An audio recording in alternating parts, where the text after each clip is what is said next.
Naslednja vaja, ki je meni zelo všeč, izgleda pa malo hecno, je vaja, ki jo rečemo brneč jezik. V angleščini se te vaje reče raspberry. Vaja pa izgleda takole.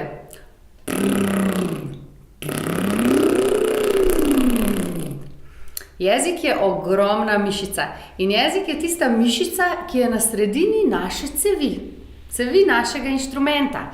In če je jezik zakrčen, potem so te cevi bolj majhne in se zvok ne more tako lepo okrepiti, hkrati nas pa zakrčen jezik zelo ovira pri petju polnih višin. Zato je ta vaja super za sproščanje jezika. Jezik damo ven in naredimo. Pri tej vaji je zelo pomembno, da vdihnemo optimalno. Tako kot smo rekli, da je naš vdih samo sprejetje zraka. Vse ostalo ne bo šlo skozi, a ne? Če naredim, zelo težko naredim to vajo. Ali pa če pregloboko vdihnem, tudi ne morem tega narediti. Zato boste tukaj trenirali tudi optimalen vdih. Torej, samo sprejmemo zrak, sprostimo spodnjo čeljustnico